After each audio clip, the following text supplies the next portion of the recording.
Hello friends, আসসালামু আলাইকুম। আমি নুসরাত জাহান। আজকে আমি তোমাদের সাথে শেয়ার করবো how to insert equation in MS Word document Bangla.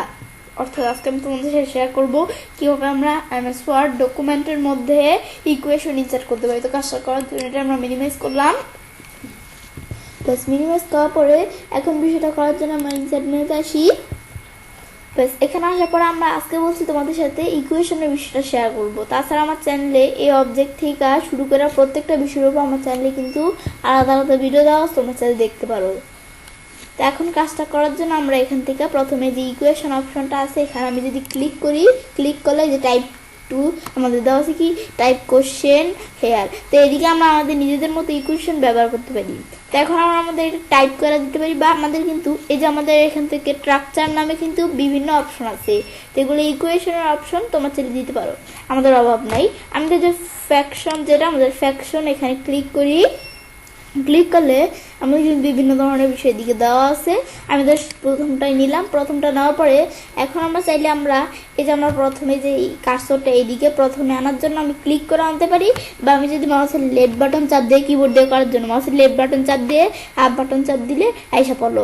আসার পরে এদিকে আমি লিখলাম 1, আর আমি আমাদের ডাউনের চাপ দিয়ে আমি লিখলাম 2। ব্যাস লিখলাম। লেখার পর এখন আমি আবার আমাদের এখান থেকে আমাদের রাইটের চাপ দিই। ব্যাস চাপ দেওয়ার পরে এখন আমরা আমাদের ধরে দিকে দিলাম আমাদের প্লাস দেওয়ার পরে এখন আমি এখান থেকে আমরা এই যে ফ্যাকশন এখানে আসি। আসার পর আমাদের ধরো বিভিন্ন ধরনের ফ্যাকশন দেওয়া আছে, তো আমি এখান থেকে ধরো এই ফ্যাকশনটা দিলাম। দেওয়ার পর এখন আমি ধরো আমাদের কি দিব, আমরা বলছি লেফটের চাপ দিয়ে আপার চাপ দিলেই হবে।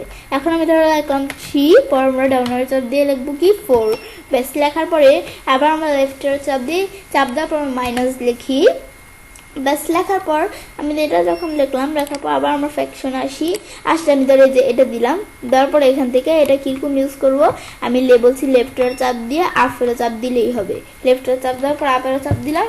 দেওয়ার পর আমরা এখান থেকে 3, 4 পর আমি ধরো এখান থেকে 5, যা তোমরা যা লিখতে চাও, আমি ধরো এখানে লিখলাম 2, এদিকে লিখলাম আমরা 3, এরকম তোমরা এখান থেকে কিছু বিষয় এগুলো ব্যবহার করতে পারো। ব্যাস এগুলো আমরা সেদিকে ইউজ করতে পারি। দেখো এভাবে চলে আসলো। ব্যাস এটা আমরা দেখলাম এই যে আমাদের ফ্যাকশনের বিষয়টা। ব্যাস এগুলো আমরা ফ্যাকশনের বিষয় করতে পারি। ব্যাস এখন আমি এখান থেকে ফ্যাকশনের বিষয়গুলো যখন করলাম, করার পরে আমি যদি বিষয়গুলো সিলেক্ট করতে চাই, তাই এভাবে আমি মাউসের এভাবে টান দিয়েও সিলেক্ট করতে পারি, বা এই যে অপশন আছে এখানে যদি ক্লিক করি, ক্লিক করলেও পুরো বিষয়টা সিলেক্ট হয়ে যাবে। একভাবে করলেই হচ্ছে, তোমার যেভাবে প্রয়োজন আমি ধর টান দিয়ে এভাবে সিলেক্ট করি। বা সিলেক্ট করার পরে আমি চাইলে হোম মেনুতে গিয়ে এগুলো ফরম্যাটিং করতে পারি। আমি ধরো একটা সাইজ একটু বড় করব, আমি চাইলে এগুলো সাইজ একটু বড় করতে পারি। দেখো আমাদের এই যে এতটুকু করবো, এই দেখো সাইজ বড় হয়ে গেল। বোল্ড করতে পারি, ইটালি করতে পারি, ঠিক মতো হয়ে দিলে দেখো ইটালি চলে গেল। আবার আমি টিকমার দিলে দেখো হালকা হালকা ইটালি চলে আসবে। কিন্তু এখন এটা পর আমরা এই যেগুলো দিতে পারি। পর আমি চাইলে এখান থেকে এই যে ফিল কালার, পর আমার টেক্সের কালার দিতে পারি। আমি যদি ফিল কালার প্রয়োজন এই দিলে দেখো ফিল কালার চলে আসলো। এগুলো আমি চাইলে ফিল কালার মিল কালার দিতে পারি। আবার সিলেক্ট করে ডিলিট চাপ দিলে তো ডিলিটই হয়ে গেল। ব্যাস এটা আমরা দেখলাম। দেখার পর আবার ইনসার্ট মেনুতে এসে ইকুয়েশনে ক্লিক করি। ক্লিক করলে আমরা আমাদের কিন্তু এই ইকুয়েশন অপশন আবার চলে আসলো। আসার পর টাইপ টু হেয়ার আমরা আর কিছু টাইপ করতে চাই। এখন আমি ধর স্ক্রিপ্ট এটা ইউজ করব, তো এখানে ক্লিক করার পর এই স্ক্রিপ্ট এটা দিলাম। তো এই স্ক্রিপ্ট এগুলো আমরা আমাদের ধরো কীভাবে, এটা ধর আমরা এ স্কোয়ার প্লাস বি স্কোয়ার এমন একটা কিছু আমরা করতে পারি এখান থেকে। আমি ধর এই যে এখান থেকে আমার লেফটের চাপ দিলাম, এ দেখো প্রথমে কাজটি চলে আসছে। আসার পর এখন আমি ধরো এদিকে আমরা আমাদের কি লিখি, ধর এদিকে লিখলাম কি আমাদের এখান থেকে 2, এদিকে 2 লিখলাম। আর আমরা আমাদের এখান থেকে আমি ধরো আমরা ডাউনার চাপ দিয়ে আমাদের পরে লিখলাম কি আমাদের এ। ব্যাস এখন এই যে আমরা এখান থেকে এটা লিখলাম। লেখার পরে আমরা আমাদের লেফটের চাপ দিই, চাপ দেওয়ার পর প্লাস লিখলাম। লেখার পরে এখন আমি এখান থেকে আমাদের আবার এখান থেকে স্ক্রিপ্টে আসি। আসার পর আবার এটাও নিতে পারি, বা আমি যদি এরকমও নিতে চাই নিতে পারি। তোমরা এখান থেকে আমি ধরো প্রথমটাই নিলাম। নেওয়ার পরে এখন আমি এভাবে আমরা লেফটের চাপ দিয়ে লিখলাম ধরে 3, আর আমরা ডাউনের চাপ দিয়ে আমরা লিখলাম বি। ব্যাস এখন আমরা এই যে স্কোয়ার প্লাস বি স্কোয়ার এরকম এগুলো আমি চাইলে আমাদের বীজগণিতের বিষয় কিছু এগুলো আমি চাইলে এই যে দিক থেকে লিখতে পারি। ব্যাস এখন আমি এটা দেখলাম, এইভাবে বিষয়টা আমরা করলাম। এই যেগুলো আমরা লিখতে পারি। পরে আমি তো বলছি আমি যদি এখান থেকে ফরম্যাটিং করতে চাই, তো এইভাবে আমরা সিলেক্ট করার পর আমি ইনসার্ট মেনুতে যাব। যাওয়ার পরে আমি এখন ফরম্যাটিং করার জন্য আমি কি ফরম্যাটিং করব, আমি কি লেখার সাইজ বড় করব, নাকি আমাদের কি করবো, পর আমরা এখান থেকে যে লেখা সাইজটা বড় করি, দেখো আমাদের বড় করলে কত বড় হয়ে যায়। পর আমরা চাইলে এই যে লেখা ফরম্যাটিং করতে পারি, লেখা ফরম্যাটিং হয়, পর আমরা এগুলো করতে পারি। ব্যাস এটা আমরা চাইলে এই হাইলাইট কালার আমাদের এই বিষয়গুলো একটু দেখলেই বুঝতে পারবো। এগুলো আমি যদি দিতে চাই তোমরা চাইলে এগুলো দিতে পারো। ব্যাস এটা আমরা দেখলাম এই বিষয়গুলো। আর আমি তো জানি সিলেক্ট করে ডিলিট চাপ দিলে কিবোর্ড থেকে বা ব্যাক স্পেস চাপ দিলে ডিলিট হয়ে যায়। ব্যাস এগুলো আমি সিলেক্ট করতে পারি। ব্যাস করার পরে এখন আমি ধরো এখান থেকে আমরা ইনসার্ট মেনুতে সেই ইকুয়েশন আসার পরে এই ধরো স্ক্রিপ্টটা দেখলাম, দেখার পর রেডিয়াল। তোমরা যদি রেডিয়াল ইউজ করতে চাও তাহলে সেম এটা সিলেক্ট করে রেডিয়াল আমরা কিরকম দিব আমি ধরো এখান থেকে দিতে পারি। এটা আমি ধরো 5 লিখলাম বা আমি ধরো 3 দেখলাম, দিলে কিন্তু চলে আসলো। এগুলো আমি এখান থেকে চাইলে লিখতে পারি। ব্যাস লেখার পরে এখন আমি এরা যখন দেখলাম, দেখার পরে আমি ধর এটা সিলেক্ট করে ডিলিট করে দেই। ডিলিট করার পরে আমরা আমাদের যে ইকুয়েশনের বিষয়টা আমি ইনসার্ট মেনুতে যাই, যার পর ইকুয়েশনের বিষয়টা আমি ক্লিক করি। তাছাড়াও আমি যদি ইকুয়েশনে এই যে এই অপশনটায় ক্লিক করি, ক্লিক করলে কিন্তু তাছাড়াও ক্লিক করা ছাড়াও কিন্তু এদিকে বিভিন্ন টাইপের আমাদের বিভিন্ন ধরনের বা বিভিন্ন টাইপের ইকুয়েশন কিন্তু এদিকে অলরেডি দেওয়া আছে। তোমরা এগুলো চাইলে ইকুয়েশনগুলো ইউজ করতে পারো। আমি ধরো এখান থেকে এই ইকুয়েশনটা ইউজ করবো, তো এখানে ক্লিক করলাম। ক্লিক করার পরে এখন আমি ধরো এখান থেকে আমরা এই যে আমরা এভাবে এখন আমি যদি এগুলো করতে চাই, চেঞ্জ করতে চাই, তো আমরা এখান থেকে আমরা এই লেফট বাটন চাপ দিই। চাপ দিয়ে ধরো এক্সের পরিবর্তে আমি ধরো এখানে কি দিই, দেই। ব্যাস এক্সের পরিবর্তে দিলাম। পর আমরা আমাদের এখান থেকে আবার আমার লেফট চাপ দিয়ে আমি ধরো এর পরিবর্তে আই দিলাম। ব্যাস +i দেওয়ার পর এখন আমরা আমাদের এখান থেকে আবার আমরা এখান থেকে লেফট চাপ দিই। দেওয়ার পর আমরা এন এর পরিবর্তে ধরো বি দিলাম। এন্টার ডিলিট করে এন এর পরিবর্তে বি। আবার আমরা এখান থেকে লেফটের চাপ দিই। পরে এগুলো আমরা আবার আপের চাপ দিই। আমি ধরো এই যে এন যেটা আছে এন এর পরিবর্তে আমি ধরো এম দিলাম। দিলে দেখো এগুলো চলে আসলো। এগুলো তোমরা চেঞ্জ দিতে পারো। এখন আমরা এখান থেকে এগুলো যদি প্রয়োজন হয় তোমরা চেঞ্জ দিতে পারি। পরে আমরা আরও বিষয় দেওয়া আছে, এগুলো তোমরা একটু দেখলেই বুঝতে পারবে। ব্যাস এটা আমার দেওয়ার পর আমার তো এগুলো জানি এভাবে সিলেক্ট করে আমি হোম মেনুতে যাই। যাওয়ার পর আমি ধরো একটু সাইজটা বড় করি, আমি ধরো সাইজ বড় করতে পারি। এই ধরো আমি এখান থেকে এগুলো যদি বড় করতে চাই, আমরা তো জানি এই দেখো আমার সাইজ বড় হলো। হওয়ার পর আমি এটা বোল্ড করতে পারি।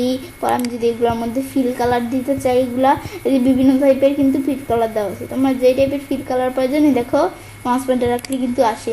মানে এরকম হাইলাইট কালার আমরা চাইলে বলতে পারি, হাইলাইটের নাম এটা। এখন এগুলো দিতে চাইলে দিতে পারি। পর আমরা এখান থেকে চাইলে টেক্সের কালার দিতে পারি। তো আমার ব্ল্যাক আছে, ব্ল্যাকই সুন্দর। ব্যাস এগুলো আমি চাইলে দিতে পারি। দেখো আমরা এভাবে কিন্তু বিষয়টা চলে আসলো। E+I+B+M আমাদের যেগুলো এডিট করছে এডিট হয়ে গেলো। আর আমরা এভাবে ফরম্যাটিং করতে পারি।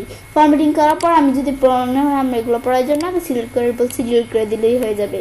ব্যাস এটা দেখার পরে আবার আমি এখান থেকে ধরো আমরা ইনসার্ট মেনুতে এসে ইকুয়েশন আসি। এটা আমরা ইকুয়েশন আর কি ক্লিক করি। ক্লিক করার পরে আমরা এই বিষয়গুলো চাইলে কিন্তু করতে পারি। তো এখন আমরা আমাদের কিন্তু এই যে আমাদের ফ্র্যাকশন দেখছি, স্ক্রিপ্ট দেখছি, রেডিয়াল, পরে আমরা চাইলে যে লার্জেন্ট এগুলো ব্যবহার করতে পারি। লার্জ অপারেটর, পরে ব্র্যাকেট, পরে আমরা এখান থেকে ব্র্যাকেটের পরে ফাংশন টাইপের ইউজ করতে পারি। স্ট্রাকচার, পরে এসেন্ট, পরে আমরা এই যে এগুলা আর অপশন দেওয়া আছে অপারেটর এগুলো আমি কি ইউজ করব, তোমরা এগুলো চাইলে ইউজ করতে পারো। এগুলো তোমাদের যদি প্রয়োজন পড়ে আমি জাস্ট তোমাদের কয়টা এখান থেকে ইউজ করে দেখাইলাম যে ইউজ করা যায় যে আর কি। এখন আমরা এটা দেখার পরে আমাদের দেওয়া স্যাম্বল। এখন আমি স্যাম্বলের জন্য এইটা নিলাম। তো এখন নেওয়ার পর আমি এখন ধরো স্যাম্বল যে আমরা ইউজ করব, তো সেজন্য আমি এখানে ধরো স্যাম্বলসে ক্লিক করলাম। করার পর আমি এখন ধরো স্যাম্বলস, আমি ধরো বিভিন্ন টাইপের স্যাম্বলস দেওয়া আছে। আমি ধরো এই এর মতো দেখতে এই স্যাম্বলসটা আমি ধরো নেই নিলে এই যে আমাদের মানে যেই স্যাম্পলটা চলে আসলো। পরে আমি আমরা ধরো ও বলতে পারি বা এটা নামটা আমি জানি না। এটা আমরা এখান থেকে এভাবে একটা স্যাম্পল দিলাম। এগুলো বিভিন্ন ধরনের স্যাম্পল। তো স্যাম্পল দেওয়ার পরে এখন আমি এখান থেকে চাইলে আর কি স্যাম্পল দিব, এই যে আমি এরকম স্যাম্পল দিব, তো এটা আমি দিতে পারি। এই দেখো এরকম স্যাম্পল চলে আসলো। ব্যাস এই যে এগুলো আমি চাইলে স্যাম্পল দিয়ে বিষয়গুলো করতে পারি। স্যাম্পল দিয়ে করার পর আমি যদি এগুলো সিলেক্ট করি, সিলেক্ট করার পর হোম মেনুতে গিয়ে আমি চাইলে এগুলো আমরা জানি স্বাভাবিক এগুলো আমি চাইলে যে এখান থেকে এই যে ফন্ট চেঞ্জ করতে পারি। আবার আমরা এই যে ফন্টের সাইজ বাড়াইতে কমাইতে পারি। এই যে আমি ধরো ফন্টের সাইজ বাড়াইতে কমাইতে চাইলে এই দেখো ফন্টের সাইজ বাড়ে। এটা দিয়েই ফন্টের সাইজ বাড়লো। পর আমরা বোল্ড করলাম, ইত্যাদি করতে পারি। তো আমরা হাইলাইট কালার দিতে চাইলে আমরা বলছি এখান থেকে এই হাইলাইট কালারের বিষয়গুলো তোমরা দিতে চাইলে দিতে পারো। রেড কালার দিলে এরকম, এটা দিলে এরকম, ব্যাস আসলো। আসার পর এখন আমি ধরো এভাবে এগুলো দিলাম। দেওয়ার পর আমি এখন তো আমাদের ডিজাইনে আসি, যে আমরা এখন বলছি আমাদের ডিলিট চাপ দিয়ে ওটা ডিলিট হয়ে যাবে, আমরা ডিলিট করবো না। ধরো আমরা এটা আমাদের এভাবে আমাদের নিজেদের কোনো কাজে আমরা এখন রাখলাম। রাখার পর আমরা ধরো এখন আমাদের কোনো নতুন একটা আমরা ডকুমেন্ট নেই, কন্ট্রোল এন দিয়ে আমি ধরো নতুন একটা ডকুমেন্ট নেই। এখন আমরা আমাদের আমাদের যে স্যাম্বলটা ছিল সেই স্যাম্বলটা আমাদের ডকুমেন্টের মধ্যে প্রয়োজন। এখন আমরা এই যে আমাদের মানে যে ইকুয়েশনটা আমরা ইউজ করছিলাম, তো এখন ইনসার্ট মেনুতে গিয়ে ইকুয়েশনে গিয়ে আমরা ধরো এই ফাইলটা নেই, এই ফাইলটা মনে করলাম আমরা নেই, এটা নেই, এই ফাইলটা নেই। এখন আমি এখান থেকে নতুন একটা ডকুমেন্ট নেওয়ার পর এখন আমি এখান থেকে আমরা আমাদের ওই ইকুয়েশনটা অনেক প্রয়োজন, ওইটা আমাদের এখান থেকে এদিকে কিন্তু কোনো জায়গায় নাই। এখন এটা আবার আমরা আমাদের ইকুয়েশনে যে সেট মেট করে পর একবারে করতে হবে, বড় কোনো ইকুয়েশন থাকলে আর কি। তো এখন আমরা যদি বড় কোনো এমন ইকুয়েশন থাকে তখন তো লিখতে আমাদের সময় নষ্ট না করে আমি এখান থেকে যদি এই যে এই অপশনে যাই, যাওয়ার পরে এই যে এটা ধর আমি সিলেক্ট করলাম, সিলেক্ট করার পরে আমি এখন আমরা ইকুয়েশন আসি। ইকুয়েশন আসার পরে এগুলো তোমরা ইকুয়েশন ইউজ করতে পারো, এটা office.com থেকে। এই যে এখানে আমরা বিষয়টা করার জন্য save selection to equation gallery, আমি এটা এখানে ক্লিক করি, তো আমরা ইকুয়েশন নামে আমরা এখানে গ্যালারি চলে আসছে। আমি ধরো এখান থেকে জাস্ট একটা নেম দিয়ে আমি ধরো বিষয়টা এখান থেকে করি, আমি ধরো এখান থেকে জাস্ট একটা নেম দিলাম। দেওয়ার পরে এখন আমি ধরো লিখলাম, ব্যাস এগুলো আমরা দেখার পর আমি এখন যদি আমরা এই বিষয়গুলো আমি ধরো জাস্ট আমাদের বিষয় দেখানোর জন্য লিখলাম। এখন আমি ওকে দিই, বেশ ওকে দিলে কিন্তু বিষয়টা সেট হয়ে গেল। সেট হওয়ার পর এখন আমি ধরো আমাদের নতুন যে ডকুমেন্টটা নিলাম, নেওয়ার পর আমি এখন যদি এই যে ইকুয়েশন আসলে আমরা কিন্তু ওই যে আমরা যে ইকুয়েশনটা মধ্যে আমরা সেট করে রাখছিলাম ইকুয়েশন গ্যালারির মধ্যে, তো ইকুয়েশনে এখানে ক্লিক করার পর আমি ধরো বিভিন্ন এই যে ইকুয়েশন গ্যালারির মধ্যে বুলেটিন এর মধ্যে এই যে আমি দেখি কোন জায়গায় এটা আছে, আমি খুঁজি, এই দেখো এই যে আমাদের বিষয়টা আমি যে করছিলাম না, এই যে আমাদের বিষয়টা, এই যে আমাদের যেই নামে সেভ করছি এই নেমটা কিন্তু এদিকে আসছে। এখন আমি যদি এখানে ক্লিক করি, দেখো ইকুয়েশনটা চলে আসছে, এদিকে যেরকম ইকুয়েশন এদিকে সেরকম ইকুয়েশন। এরকম আমরা আমাদের যদি যত বড় ইকুয়েশন থাকুক আমরা যদি সেভ করে রাখি তাহলে কিন্তু আমরা আমাদের এখান থেকে অন্য কোনো প্রয়োজনে রাখতে পারি। পরে আমরা এগুলো জানি যে লাইনের আর এগুলো তো আমি তোমাদের দেখালাম, ব্যাস এগুলো আমি চেলে করতে পারি। ব্যাস আর সিলেক্ট করে ডিলিট করে দিলে তোমরা জানি ডিলিট হয়ে যাবে। ব্যাস এটা আমি চেলে করতে পারি। বিষয়টা করার পর এভাবে আমরা চেলে কাজটা করতে পারি। এবার আমরা খুব সহজেই এমএস ওয়ার্ড ডকুমেন্টের মধ্যে ইকুয়েশন ইনসার্ট করতে পারি। ফ্রেন্ডস, আমার আজকের এই ভিডিও যদি তোমাদের ভালো লেগে থাকে তাহলে আমার চ্যানেলটি সাবস্ক্রাইব, লাইক, কমেন্ট এবং সবার সাথে শেয়ার করবে। হ্যালো ফ্রেন্ডস, আসসালামু আলাইকুম। আমি নুসরাত জাহান। আজকে আমি তোমাদের সাথে শেয়ার করবো how to insert symbol with shortcut key in MS Word document Bangla. অর্থাৎ আজকে আমি তোমাদের সাথে শেয়ার করবো কীভাবে আমরা এমএস ওয়ার্ড ডকুমেন্টের মধ্যে আমাদের সিম্বল ইনসার্ট করতে পারি শর্টকাট কি এর মাধ্যমে। তো কাজটা করার জন্য এটা আমরা মিনিমাইজ করি। মিনিমাইজ করার পরে এখন বিষয়টা করার জন্য আমরা কি করব, আমরা বলছি স্যাম্পল ইউজ করব। তো সেজন্য আমরা স্যাম্পল ক্লিক করি। ক্লিক করার পর আমাদের বিভিন্ন টাইপের স্যাম্পল দেওয়া আছে। তো আমরা এই যে আমাদের এখান থেকে আমি জাস্ট একটা স্যাম্পল নিলাম, নেওয়ার পরে স্যাম্পল এটা কি আমাদের হার্ট টাইপের স্যাম্পল, তো আমি এদিকে লাভ লিখে দিলাম। এই যে আমরা এভাবে কিন্তু স্যাম্পল ইউজ করতে পারি। তাছাড়া আমি যদি এটা ডিলিট করা এই স্যাম্পল মোর স্যাম্পল আসলে এদিকে স্যাম্পলের অভাব নেই। এই যে আমি চাইলে এখান থেকে এভাবে ক্লিক করে স্যাম্পল নিতে পারি। তাছাড়াও আবার এই স্যাম্পলে এখানে ক্লিক করলে বিভিন্ন ফন্ট টাইপের আমরা স্যাম্পল দিতে পারি। আমরা কোন ফন্টের স্যাম্পল দিব তোমার চাইলে দিতে পারো। আমি ধর উপর দিকে আসি, উপরে ভালো ভালো স্যাম্পল আছে, আমি ধর এদিক থেকে স্যাম্পল নিব। তা আমি ধরো এই স্যাম্পলটা নিব, দেখো এরকম স্যাম্পল চলে আসছে। আবার আমি যদি চেঞ্জ করি এটা নেই, দেখো এরকম চলে আসছে। আমি ধরো কি স্যাম্পল নেই, তখন আমি ধরো এখান থেকে এই স্যাম্পল নিলে দেখো এরকম টাইপের বিভিন্ন স্যাম্পল চলে আসছে। তো তোমরা এদিক থেকেও চাইলে স্যাম্পল ব্যবহার করতে পারো। আমি ধরো এদিক থেকে জাস্ট একটা স্যাম্পল নেই, আমি ধরো নিচ দিকে আসলে আমি ধরো এই স্যাম্পলগুলোর থেকে এরকম একটা স্যাম্পল নেওয়ার পরে এখন আমি যদি ইনসার্ট দিই, দিলে কিন্তু স্যাম্পলটা ইনসার্ট হয়ে গেল। এখন আমি চাইলে এই স্যাম্পল সম্পর্কে কোনো কিছু লিখতে পারি। এখন আমি এভাবে স্যাম্পল দিয়ে কিন্তু লিখতে পারি। এই আমাদের এভাবে আমাদের বারবার স্যাম্পলে ঢুইকা স্যাম্পল আমাদের যদি অনেক একটা বড় ডাটার মধ্যে স্যাম্পল লাগবে অনেকগুলা, তো এখন আমরা বারবার মোর স্যাম্পলে ঢুইকা এদিক থেকে তো আমাদের একই স্যাম্পল বারবার দিতে গেলে আমাদের যদি সমস্যা হয়, তাহলে আমি চাইলে শর্টকাট কি এর মাধ্যমে স্যাম্পল করতে পারি। মানে আমাদের শর্টকাট কি চাপ দিলে স্যাম্পল চলে আসবে, পরে লিখতে পারি। আবার শর্টকাট কি চাপ দিব, স্যাম্পল চলে আসবে, লিখতে পারবো। তো সেটা কিভাবে, আমি তাহলে ডিলিট করে দিলাম। আমি এখন স্যাম্পল আইসা মোর স্যাম্পলস আসি। এখন বলছে আমার শর্টকাট কির মাধ্যমে করব। তো সের আগে আমি ধরো এখান থেকে আমি ধরো স্যাম্পল নামে একটা ফন্ট ছিল, তো এই ফন্ট আমি নিয়ে আসছি SYM। এই যে আমাদের স্যাম্পলের জন্য কিন্তু আর একটা ফন্টই থাকে। এই স্যাম্পল এখানে ক্লিক করলে বিভিন্ন ধরনের স্যাম্পল নেওয়ার ফন্ট চলে আসলো। তা আসলে এখন আমি এখান থেকে আমাদের স্যাম্পলের ফন্টটা নিব। আমি এর আগে দেখি এই যে আমি ধরো এই স্যাম্পলটা নিব, নেওয়ার পরে এখন আমি ইনসার্ট দিলে আমাদের লেখার পর এই স্যাম্পলটা আবার প্রয়োজন হতো, আবার ঢুইকা আবার ইনসার্ট দিব, আবার ঢুইকা আবার ইনসার্ট দিব। এভাবে আমাদের এখান থেকে কিন্তু অনেক সময় লাগে। সেজন্য আমি বলছি শর্টকাট কি দিব। তো এই যে যেটা আমি করবো স্যাম্পল, তো সেটা সিলেক্ট করে এই যে আমরা আমাদের এই শর্টকাট কি অপশনটা, অটো কারেক্টের পাশে শর্টকাট কি, এখানে ক্লিক করলে এই যে প্রেস নিউ শর্টকাট কি, আমরা কি শর্টকাট কি দিব, তো সেটা আমাদের প্রেস করতে হবে। প্রেস করলে হবে। এখন আমি ধরো এখান থেকে শর্টকাট কি দেওয়ার জন্য আমি ধরো কি শর্টকাট কি দিব, আমি দিব Ctrl+E। ব্যাস দিলে এই যে এই শর্টকাট কিটা কিন্তু এসে পড়লো। আসার পরে এই দেখো আমাদের স্যাম্পলটা কিরকম এটা দেখাচ্ছে, নর্মাল সব ঠিক আছে। এখন আমি দিব কি অ্যাসাইন দিলে কারেন্ট কি এর মধ্যে স্যাম্পলটা অ্যাড হয়ে যাবে। অ্যাসাইন দিয়ে দেখো এই যে এদিকে অ্যাড হয়ে গেল। ব্যাস এটা দেখলাম। দেখার পর আমি এখন ক্লোজ করি। ক্লোজ করার পর আমি এখন আমাদের স্যাম্পলটা যদি ইনসার্টের প্রয়োজন পড়ে ইনসার্ট করতে পারি। তা আমাদের তো স্যাম্পলে শর্টকাট কি আছে। এখন আমি যদি এখন ওকে আমাদের এখানে কন্ট্রোল চাপ দিয়ে আমরা আমাদের চাপ দেই, কন্ট্রোল ই চাপ দিলে দেখো স্যাম্পলটা চলে আসলো এভাবে। তো এখন আমি আমাদের নিজেদের মতো স্যাম্পল অনুসারে কিছু লিখতে পারি। আবার আমি Ctrl+E চাপ দেই, দেখো আবার স্যাম্পলটা চলে আসলো। এই যে আবার লিখি, আবার Ctrl+E, মানে আমাদের এখান থেকে আমরা যেহেতু শর্টকাট কি করে নিছি, তা আমি এখন যাই দেখি, দেখো এই যে এরকম লেখা আসে। আবার Ctrl+E, ব্যাস দেখো এরকম চলে আসে। ব্যাস এগুলো আমি চাইলে লিখতে পারি। এভাবে আমি Ctrl+E চাপ দিয়ে মানে একটা শর্টকাট কি দিয়ে আমরা এভাবে স্যাম্পল ব্যবহার করতে পারি। এখন আমি যত স্যাম্পল দিয়ে Ctrl+E চাপ দিলেই হয়ে যাবে, বারবার স্যাম্পলে ঢুকে স্যাম্পল খুঁজে বের করা লাগবে না। তো এখন আমি এখান থেকে এটা দেখলাম, দেখার পর আবার আমাদের মনে হইতেছে এটা আমাদের কোনো প্রবলেম হিসাবে দাঁড়াইছে। এখন এই স্যাম্পলটা আমরা রাখবো না, এটা আমরা রিমুভ করে দেবো, আমাদের কাজ শেষ। এখন আমরা রিমুভ করার জন্য স্যাম্পল আইসা এই যে আমরা আমাদের মোর স্যাম্পলস অপশন আসার পর আমি যদি আমাদের যেই স্যাম্পলটা ইউজ করছি, তো এই যে আমাদের স্যাম্পলের ফন্টসটা কি ছিল, স্যাম্পলের ফন্টস ছিল SYM। আমি চাইলে লেখা দিতে পারি। আমি যদি লেখা দেই, এই যে এখান থেকে ক্লিক করলে এই দেখো আমাদের অলরেডি চলে আসছে। ব্যাস এটা আসার পরে আমি আমাদের কোন স্যাম্পলটা আমি দেখি, আমাদের স্যাম্পলটা কোথায়, এই যে এই স্যাম্পলটা।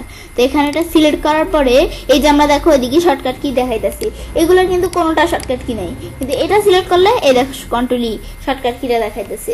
ব্যাস এটা দেখালে এখন আমি আমাদের যে আমাদের দেওয়া আছে কি, এটা আমরা আমাদের রিসেন্ট যেই ইগুলো আমরা ইউজ করে ফেলছি, মানে যেই স্যাম্পলগুলো ইউজ করছি সেগুলো কিন্তু এদিকে থাকে।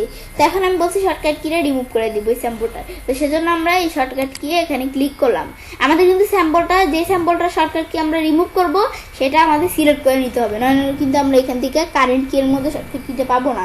তো এখানে আসার পরে আমি এখন রিমুভের জন্য আমি এখান থেকে এটা সিলেক্ট করতে হবে। সিলেক্ট করার পর আমি যদি রিমুভ দেই, এখন তোমরা চাইলে রিমুভ করতে পারো, আমাদের আরও থাকলে সেগুলো এদিকে আসবে। তোমরা এগুলো চাইলে এখান থেকে রিমুভে ক্লিক করলে দেখো শর্টকাট কি রিমুভ হয়ে গেল। এখন আমি যদি ক্লোজ দিয়ে এটা আমরা ধরো ক্লোজ করি, ক্লোজ করার পরে এখন আমি ধরো এন্টার দেই, দেওয়ার পরে আমি এখান থেকে কিছু লিখলাম আমাদের স্যাম্পল প্রয়োজন হলে। তো আমি এখানে Ctrl+E, যদি আমরা এখানে Ctrl+E যা দিয়েছিলাম, Ctrl+E চাপ দিলে দেখো এরকম সেন্টারে চলে আসছে, স্যাম্পলটা কিন্তু আসে না। কেন স্যাম্পল আসে না? কারণ ওই যে আমরা স্যাম্পলটা রিমুভ করে দিছি, তোমার সেল করতে পারে এটা। ব্যাস পরে আমি যদি এখন থেকে আমার যে স্যাম্পলগুলো ব্যবহার করলাম সেগুলো সিলেক্ট করে আমি যদি ইটি করতে চাই, আমরা এখান থেকে যে ফন্ট চেঞ্জ করতে চাই, এই দেখো এই স্যাম্পলের কিন্তু ফন্ট চেঞ্জ হয়।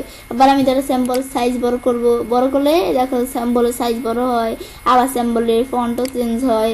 আবার দেখো আমাদের এখান থেকে স্যাম্পলটা এই দেখো বোল্ড, এই বোল্টে টিকমার্ক দিলে বোল্ড চলে আসলে, আমার না টিকমার্ক দিলে এই দেখো ইটালি করতে পারি, এটা স্যাম্পলটা। পরে আমরা চাইলে যে এটার ওয়ার্ড আর্ট স্টাইল কীরকম দিতে পারি। পরে আমি যদি এটার কোনো ফিল কালার প্রয়োজন হয় ফিল কালার দিতে পারি, আমাদের নিজেদের কালার প্রয়োজন সেগুলো আমরা দিতে পারি, এগুলো আমরা কীরকম দিতে পারি। ব্যাস এটা আমরা চাইলে আবার আন্ডারলাইন বান্ডারলাইন এগুলো আমরা চাইলে দিতে পারি। দেখো আমাদের এখন স্যাম্পলটা কত সুন্দর দেখাচ্ছে। আর আমি যদি লেখা সহ একসাথে করতে চাই তো সিলেক্ট করে আমি কি সমস্যা, যে আমি বোল্ড করলে বোল্ড হলো, ইয়ারলি করলে স্যাম্পল সহ ইয়ারলি হলো। আমি এখানে গিয়ে যদি সাইজ বড় করি দেখো সাইজ বড় হয়। পরে আবার আমরা এখান থেকে ফিল কালার দিলে দেখো ফিল কালার আসে, এগুলো আমরা দিতে পারি। পরে যে আমরা ওয়ার্ড আর্ট স্টাইল আসলে এই যে এখান থেকে এগুলো দিতে পারি, এগুলো আমরা নিজেদের মধ্যে চাইলে দেখো সেট হয়ে যায়। ব্যাস পরে এখন আমরা এটা দেখলাম। ব্যাস এটা দেখার পর আজকের ভিডিওতে কিন্তু আমি তোমাদের সাথে স্যাম্পলের বিষয়ে শেয়ার করলাম। তাছাড়াও কিন্তু স্যাম্পল ছাড়া আমার চ্যানেলে ইকুয়েশন থেকে শুরু করে এই প্রত্যেকটা বিষয়ের উপর আমার চ্যানেলে আলাদা আলাদা ভিডিও দেওয়া আছে, তোমার চ্যানেল দেখতে পারো। ব্যাস বিষয়টা করার পর এভাবে আমরা চাইলে কাজটা করতে পারি। এভাবে আমরা খুব সহজেই এমএস ওয়ার্ড ডকুমেন্টের মধ্যে স্যাম্পল ইনসার্ট করতে পারি শর্টকাট কি এর মাধ্যমে। ফ্রেন্ডস, আমার আজকের এই ভিডিওটি যদি তোমাদের ভালো লেগে থাকে তো আমার চ্যানেলটি সাবস্ক্রাইব, লাইক, কমেন্ট এবং সবার সাথে শেয়ার করবে।